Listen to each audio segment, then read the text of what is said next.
I'm your host, 23. You're joining me for Distant Shores, Chapter 10, Deal with the Devil. The next day dawns bright and beautiful. But there's a cloud hanging over you as Oliver's men transfer you to the Admiral's ship. Come now, move your feet. You don't have to push me. I can walk on my own. Another officer pushes you forward and you stumble down the stairs. You spare one last glance at the bright Caribbean sun, or sky, unsure when you'll see it again. In the brig, cells line either side of the hull. One of the Admiral's men drags you towards the nearest one when you spot a familiar face in the far corner. Edward. Edward's gaze shifts to you, and he groans out. Miss Bellamy. He sounds bad. I can't believe they haven't even dressed his wounds yet. I have to help him. You turn back to the officers to ask a question, but he slaps you across the cheek before you can say a word. Keep your mouth shut. Wilson, isn't Peyton in the brig yet? Officer jumps as Oliver appears behind him. Lieutenant, I was just... Just what, wasting time? Stand down, Mr. Wilson. Officer huffs, but leaves. Oliver drops his voice to a hushed whisper. My apologies, Peyton. There's no need for violence from my men. No need for violence. Then do something about it. Help us. Please, you don't have to do this. Oliver's expression softens for just a moment, then hardens into a scowl. I have my orders. Is following orders really the most important thing to you? His gaze roves over your face, pausing on the red mark that's started to form on your cheek, but he doesn't answer. I do regret that it has come to this. How am I supposed to believe that? I haven't seen any of my crew since we were captured yesterday.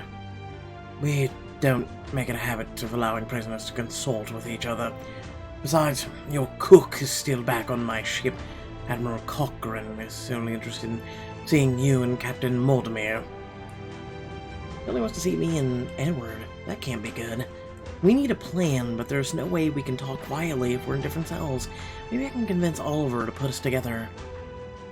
You look back at Edward, who winces as he tries to adjust his position. In before Diamond Choice. And Edward clearly needs medical attention, and I'm no doctor, but it's better than nothing. What did I say? You turn to Oliver, your eyes pleading. Oliver, I know you're a good man. I saw it the night we met. What would you have me do? I can't disobey orders. Oliver, you can. You just don't want to. Peyton, please. It's the least you can do. Just put us in the same cell. That's all I'm asking. After a moment, he relents with a nod. I doubt we can get away with this for very long, so make the most of your time together. Thank you. Oliver lets you in Edward's cell, then locks it shut. He gives you one last look before he leaves you and your captain alone. You cross the cell in 2 steps, bending down Edward. As he tries to sit up straighter, he grits his teeth against the pain. You shouldn't have risked your life, yourself. Defiance is deadly for pirates. We're in a pretty deadly situation right now. Anyway, Edward, it was worth the risk. We must agree to disagree on that point. But he touches his shoulder, and his fingers come away bloody. Admit, I could use your help. Just lay back and try not to move too much. Slip your arm through the cell bars, just able to reach the wooden bucket filled with water and some spare cloth. It's like they left this here to taunt Edward. All the joke's on them. You turn back to Edward and ease his jacket past his shoulder on his injured side. The wound is deep and bloody, but doesn't look to be infected yet. Distract him with the story. Hey, have I ever told you about the time I twisted my ankle in kindergarten? What in the world is that? I'll take that as a no. When I was about 5 years old, I was playing with my classmates at school when we heard that one of our friends had fallen down. We all rushed over to make sure she was okay, but as I was running, I tripped and fell and hurt myself worse than my friend. Sounds like you. While he's distracted, you gently squeeze water from the wet cloth onto the wound. Bloody hell, warn a man next time. Sorry, I thought it might not hurt as much if you didn't notice. Edward takes a deep breath and chuckles. I noticed, but never fear, I'm prepared this time. Continue your tale. You continue to flush out the wound with water, and true to his word, Edward doesn't shout.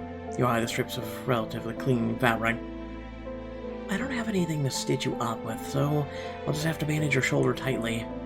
Then hope everything's clean enough that there's no infection. Edward reaches out to gently touch your chin. You wouldn't need to worry about me so much, Miss Bellamy. Not when we should be discussing how to keep you safe from the Admiral. We're locked aboard a ship, Edward. I'm not sure that's an option anymore. I will not let him destroy you the way he destroyed so many. Edward, how do you plan to stop him? I don't want to sound like a buzzkill, but... like a what? It's not important.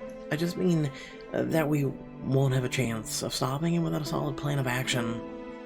I press a folded pad of cloth against Edward's wound to stop the bleeding, and start strapping it in place with some of the longer strips. Damnation. Hold still. Finally, you tie off the ends of the bandage and smooth the edges into place. There, all done. You lay your hand just beneath the bandage on his shoulder, over his heart. I can't say it was a pleasure, but it certainly was preferable to bleeding and to death in this cell. It was, if that was a joke, it wasn't very funny. We can't all have Charlie's wit. Well, lucky you don't have to be Charlie. You just have to be Edward.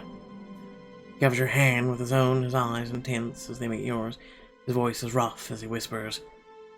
You know, you're the first person who's ever made me believe that just being Edward might be enough. You catch yourself leaning closer, drawn in by his magnetic gaze until your breath mingles with his in the space between your lips. Edward. Here. Now. I can't wait any longer, and we may not get another chance. His hand tightens over yours. Miss Bellamy, you know I want to, but...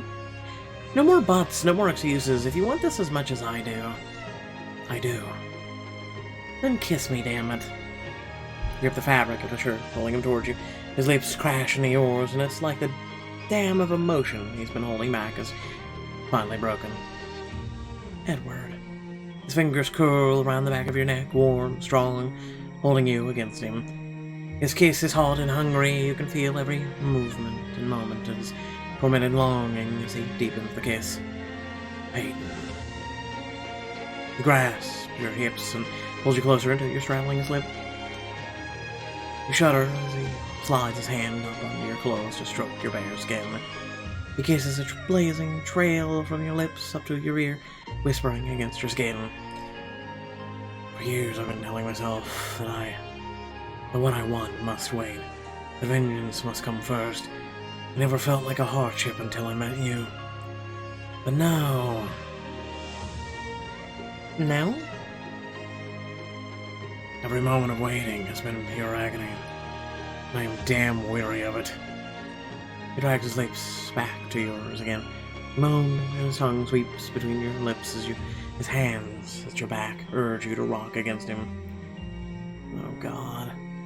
You're so lost in the headiness of his embrace that you don't realize at first when his touch starts to gentle. He cups your flushed cheeks, touching his forehead to yours as he smiles. I didn't mean to take it so far, not here. And you make it easy for a man to forget himself. You don't need to ever apologize for that. He leans in to kiss you again before the two of you settle side by side, your head leaning on his good shoulder. A sort of peace falls between you until finally, what do we do now? We stay strong. It serves no one for us to break down. But the crew relays a comforting hand on your shoulder. Charlie will take care of them. We're safe for now. We, on the other hand, are about to face the head of the beast himself, with me in no condition to strike off that head. Edward, even if you weren't injured, the Admiral holds the upper hand. He knows better than to give you an opening, wounded shoulder or not. Ah, you're right about that, but wait a minute. What? What's wrong? I have a history with the Admiral, but you don't. He won't know what to expect from you. if you can keep him on his toes. Edward reaches for your hand, and you take it, looking deeply into his intense gaze. I hate to ask you of this, Peyton, but I get it. I'm our only chance. If I play my cards right, maybe I can talk our ways out of this mess. Just promise me you'll be careful. Promise. Satisfied now that you have a plan, you hunker down and try to get some rest as you wait for the Admiral's next move. A few hours later, Oliver returns to the brig and stops in front of the cell. I've come to fetch Peyton for dinner. She's been invited to dine with the Admiral this evening, alone. Now's my chance. One-on-one time with the Admiral is just what I need to talk our way out of this. Make eye contact with Edward, and he gives you an almost imperceptible nod of encouragement as Oliver unlocks the cell and guides you out of the brig. But instead of taking you to the captain's cabin, Oliver leads you to another level of the ship hull among the crates and stores. Oliver, what is this? Some sort of trick? Are you going to secretly execute me or something? I have more honor than that, Peyton. Could have fooled me. Besides, I've no cause to lie to a prisoner. I brought you here to warn you about Admiral Cochrane. I met the man. I don't need to be warned. Peyton, please, let me do this. The Admiral despises pirates. In his eye, there's nothing worse you could be. Tonight, you must prove him wrong. He's a stickler for etiquette and ceremony, so play to that. If you can impress him, I may be able to convince him to let you off easy. Oliver, are you sure this will work? I'm sure this is your best chance. Here. Oliver pulls a parcel from the nearby basket. You open it to find a gown. It's beautiful, but where did you... One of the officers is taking it home to his wife, but he won't mind if you borrow it. Admiral Cochrane will definitely notice if you take the time to dress appropriately for his dinner. Impress him will make all the difference. Wear the marooned outfit to make a good impression on the Admiral and help your dinner go smoothly. Would the Admiral know that we didn't board the ship with this on? Just say. You put your hands on your hips so Oliver can take in your new look. Well, good enough for the bastard. Oliver turns and he catches his breath. Peyton, you look... He shakes his head, clearing his throat. I'm sure Admiral Cochrane will be most impressed. Oliver takes your arm again, and gently this time, and steers you towards the main deck. Oliver leads you into the Admiral's decadent cabin. Inside, the galley crew is busily laying out a feast. Ah, my guest of honor, please join me. He beckons you closer, but you hesitate by Oliver's side. It's all right, Peyton. He won't hurt you here. But he might hurt me somewhere else. Oliver looks away, not answering. That'll be all, Lieutenant. Yes, Admiral. Oliver touches your elbow, then slips through the door. It's just you and the Admiral. I should remember what Edward said, and keep the Admiral guessing. Or should I take Oliver's advice and try to stay civilized? Choose your strategy for outsmarting the Admiral, and remember to stay consistent. As you approach the table, the Admiral looks at you in surprise before he greets you with a polite bow. Perhaps the Lieutenant was correct. You are more civilized than those wastrels with whom you've chosen to align yourself. Thanks. Won't you sit, Miss? You can call me Miss Bellamy. Ah, proper introduction from a pirate. How refreshing. Will you care for some wine, food? You must be famished. The whole roast, if you're a pirate. A glass of wine. Reach for the wine glass and take a sip. Over the brim of the glass, you see the Admiral give you a satisfied smirk. Cheers. You know, I'm sure Edward is hungry too, especially after being stabbed by your lieutenant. Admiral gives you a long, appraising look, and you force yourself not to squirm under his gaze.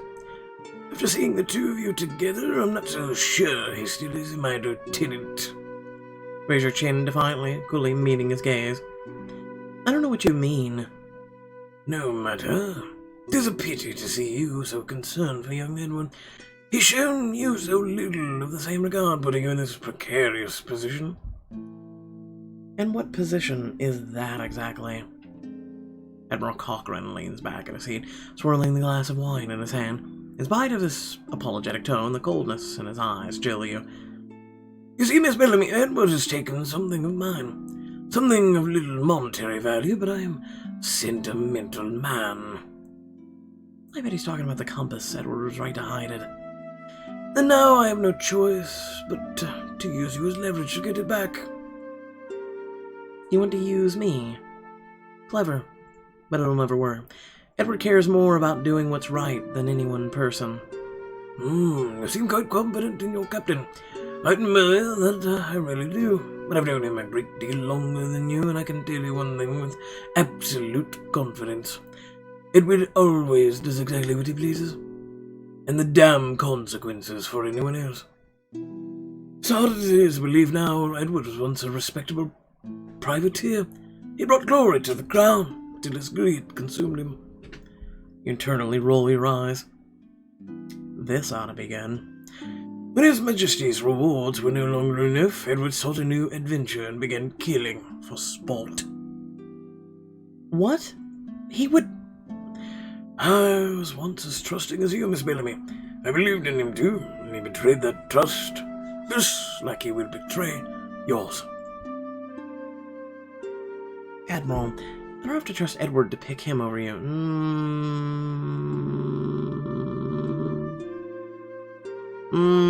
This one's a tough one. Okay. I will go with I don't have to trust Edward. Unpredictable. You don't trust Edward? Shocking, isn't it? How someone can have their own opinion and not just blindly follow their leader. Are you sure you still want him to be your leader? I once saw him strike down an entire village full of innocent families and children. Oh, is that what you're claiming happened? Edward already told me about all that. I'm sure he did, although I imagine he'd changed some of the details. Of course, he has no reason to lie or place the blame for his crimes on someone else, am I right? Just as you have no reason to lie, or blame someone else for your crimes.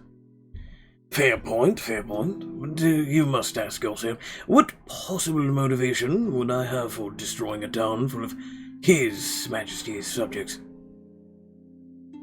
It wasn't your main goal, but you certainly didn't care that they were collateral damage in defeating the Spanish commander. You are right about the lack of concern, Miss Bellamy. Just confused on who the evil one is in this conversation.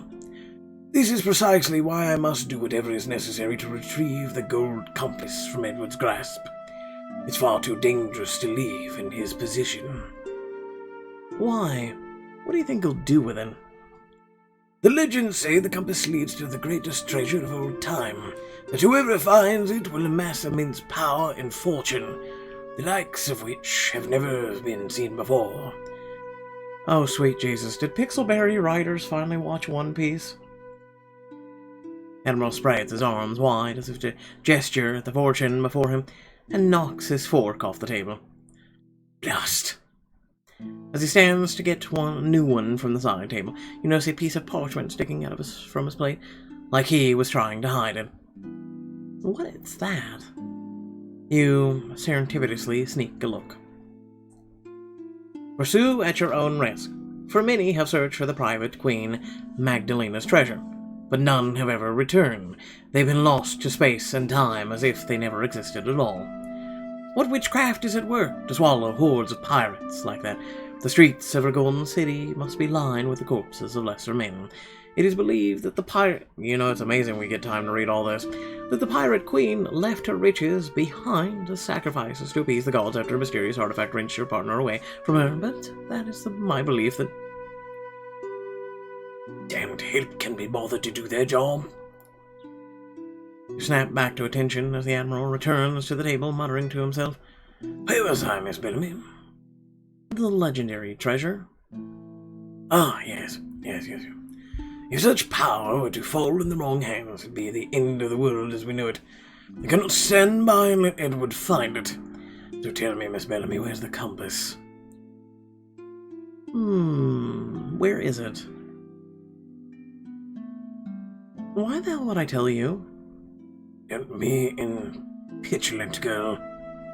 Admiral stands, walking forward until he towers over you. I'm not negotiating with you, I'm issuing an order. You will tell me what I want to know. Or else what? You'll poison my wine? I'm so scared. You should be. Come with me. And we'll escort you to the main deck, where a crowd of his soldiers are gathered around something you can't see. Step aside.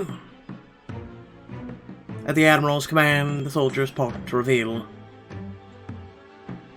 Edward is bound and gagged, arms locked behind his back in a position that has to be hurting his shoulder. Edward! You reach for him, but one of the officers catches you and holds you back. Not so fast. You and Edward lock eyes, and his gaze softens for a moment. It's like he's trying to reassure you that he's okay. Now then, Miss Bellamy, was just about to tell me where you've hidden the compass. Edward's eyes widen, and he shakes his head at you. Don't worry, I won't. I left the sky behind you. Yes, you're very brave. Was he long at last? Admiral Calkin casually approaches Edward, then unsheaths his sword. He casually draws the blade against Edward's shoulder, reopening his wound. Let's try this again. Miss Bellamy, where is the compass? I don't know. Don't lie to me, girl. The Admiral stares at you as he calmly pierces Edward in the side with his blade. Edward tries to keep his feet, but you can see the blood start to pour out of the wound. The Admiral pulls his arm back for another blow. Wait, stop, I'll tell you what you want to know. See? Was that so difficult? Edward immediately starts to struggle, his eyes pleading with you. But the Admiral steps in front of you, blocking him from your view. Now that this unpleasant mess is over, we can negotiate in a more comfortable quarters. You promise you won't hurt him anymore. You'll send the ship's surgeon to look at his wounds? You have my word. Come. Give Edward one last look over your shoulder as if you're forced below deck again. Back in the Admiral's cabin, the two of you face off. If you want to know where the compass is, then I need something from you. Name your price. I want you to let us go. Done. I know you... Wait, really? Of course. I've no more use of either of you once you tell me what I want to know. And my word that I'll return both back to your ship without a scratch. Well, without any more scratches. Watch the Admiral with untrusting eyes as he opens the door to the cabin to address his soldiers standing guard. Send word to the Revenge that we want to do a prisoner exchange in the morning. Yes, sir. Then the Admiral unrolls a sea chart and sets it on the table before you with a flourish. Now, where is that compass? You look from the Admiral's gleeful expression down to the map in front of you, then back up. You clench your fists as you remember Edward's bruised face. I have to do this for Edward. I'll figure out the rest later. Give him the location. There. Happy now? You've been a great help, Miss Bellamy. Wilson! And the guard at the door jumps to attention. Yes, sir. Ready the cannons for Revenge's arrival. Yes, sir! Wait, what? You promised, you bastard! How's he so sure that we would point to the right location, though? You leap toward the Admiral, but you're immediately held back by his shoulders. Dimpa, Peyton. Tantrums are so unbecoming of a young woman. Take her away. His smug smile gets under your skin in ways you never thought possible. If he wants to see unbecoming, I'll show him unbecoming and wipe that vile smile off his face. What? Really? Tell the Admiral off to release some of your pent-up frustrations and get back at him for what he's done to you and Edward. I feel like this is a sick, twisted joke. Like it's gonna do anything, kind of like the dress. Oh yes, tell the Admiral off. Oh, you unpompous... Rip out of the officer's grasp and get in the Admiral's face. You want to see a tantrum? How's this? To start, you are a vile excuse for a man, an absolutely disgusting person. A vile excuse for a man. Excuse me? You're not fit to lick Edward's boots. I don't care what your rank is, or how stupid shiny medals on your chest you have. Miss Bellamy. You know you're not his equal. That's what's really why you hate him so much. You're jealous, and with good reason. Emma looks over your shoulder at his officers at the door. They're frozen at their posts, stunned into inaction by your outburst. Are you going to do something about this? I step forward, but you dance around to the other side of the table, keeping your glare on the Admiral as you dodge his henchman. I'm surprised your men listen to you at all, given how bad you are at your job. You're supposed to be an admiral? You can't even defeat one lousy pirate. For how long has Edward and his crew evaded your grasp? And you have the entire Royal Navy behind you? Pathetic. Shut her up. I'm not done yet. You literally are the worst human being I've ever met. In fact, I'm not even sure you're part of our species. You're more of a venomous snake. The kind that hides in the grass, waiting for a chance to strike because it's too much of a coward to face its enemies in a fair fight. You could swear you hear a snicker coming from the officers, and the sound energizes you. Are you quite done? Except you know what? Even that has a place in this world. It serves some sort of purpose, but you only exist to cause pain, misery, and someday... The Admiral slams his fist into the table. Shut your... You slam your own hands down across from him, challenging him head-on. I'm not done. Smack him with the leg of the roast. Throw wine in his face. Why not? Snatch up a goblet and throw your wine in his face. That was for Edward. You'll think twice before you mess with the crew of the dread pirate Edward Mortimer ever again. 'Cause I'll let you know in a little secret, I'm the nice one. Admiral stands there in silence, frozen in place by the humiliation, with red wine dripping from off his nose. You step back to admire your handiwork. I dare say, Admiral, that's a marked improvement. That seems to snap him out of it. He sputters. You insolent little... But your adrenaline is pumping now, and you're not holding back anymore. We were holding back. One day you'll get exactly what you deserve, Admiral Cochrane, and I only hope I'm around to see it. You finally stop, allowing the guards to grab you. Now I've got you. Get her out of my sight. Lock her up in the first mate's cabin. Oh, you're separating me from Edward. After this display, be grateful. That's all I plan to do, Miss Bellamy. As you're being escorted to your new lodgings for the night, the emotions you had been holding at bay finally start to surface. The crew's in danger, and I can't even tell Edward. Well, at least I got to see the look on the Admiral's face as I called him out. Ooh, BFD. Finally, someone who's fully dedicated to the craft and knows how to dress the part. Huh? What are you doing here? He's a Navy ship, Peyton. Where else would I be? You blink as you realize Oliver's standing in the shadows. He steps forward into the dim candlelight. Officer, I can take over from here. But, sir! Am I or am I not your superior officer? Yes, sir. I'm sorry, sir. The officer salutes Oliver before hurrying off. Soon it's just you and the lieutenant. Will you get into trouble for this? Maybe, but I just had to see you before I go. I have to return to my ship tonight. Are you seriously going to just leave us here with the Admiral after everything he's done? I know he's been unfairly harsh with you, but... Harsh? Oliver, he's straight up evil. Nay, he's not so bad. No, really.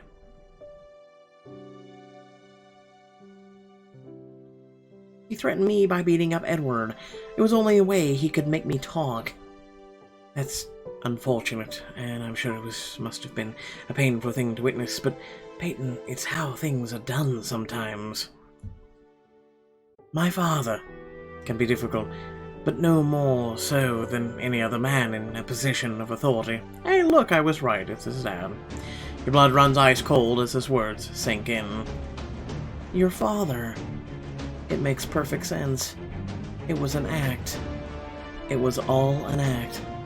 You never gave a damn about me. The two of you finally reach the door of the first mate's cabin. Oliver bows his head, but not before you catch a glimpse of his hurt expression. When he speaks, however, it's with a frosty familiarity. I'm sorry for any confusion or pain I must have caused you, Miss Bellamy. I assure you it was entirely unintentional. I must go, but I do wish you the best of luck with your endeavors. He pauses, swallowing hard. I hope you can believe that, at least. He tries to catch a rhyme, but you look away. Goodbye, Peyton. He turns and leaves. The events of the day finally catch up with you, and your knee gives way. You lie down on the floor as you bury your face in your arms. The next morning, you and Edward are brought up to the main deck of the Admiral's ship. Miss Bellamy, are you alright? You never came back to the brig last night. Edward, it's a trap. They're going to destroy... Say hello! Edward, we have to warn them, otherwise they're sailing into an ambush. I'll create a distraction and you get to make a run for it. Get to the others, tell them to turn around. But Edward, what about you? Edward locks eyes with you, his gaze so intense it takes your breath away. Don't worry about me. Are the cannons ready? Aye, sir. Excellent. The Admiral is strutting across the deck when Edward catches your eye. He nods and you nod in return, bracing yourself for what is about to happen. Edward tears free from the officer restraining him and lunges for the Admiral. He knocks the older man to the ground, sending his hat flying across the deck. You sprint to the railing, grabbing a rope as you go so you can swing out over the swirling waves. You're just about to let go when your gaze clashes with Edward's as he's swarmed by more officers. With a nod, you let the rope slip through your fingers and you disappear into the water. You break the surface with a gasp, pushing hard to stay above the water despite the strong current. You swim as hard as you can towards the Revenge, your muscles burning with the effort. As you get closer, you shout and wave your arms, just desperate to get their attention. Turn around, it's a trap! Men overboard! Fetch a rope! And someone figure out what the hell happened over there. Boom! You watch as the barrage of cannonballs soars through the air from the Admiral ship and rapes who's beside his Revenge.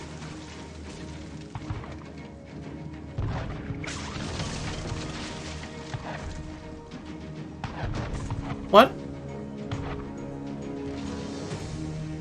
But all you can do is stare in horror as the ship sinks into the ocean. Okay. Let me guess. I figured it out. We're gonna somehow get access to the compass. Okay? And we're gonna somehow be able to time travel. Is that where this book's going? Just curious. Anyway, thanks for watching. Remember to like, share, and subscribe. Head down in the description below, links to social media, Discord, and if you'd like to support me and my content. Without further ado, catch you all later. Sorry about being late, but, you know, sometimes you're just not always in the mood to do anything. Peace.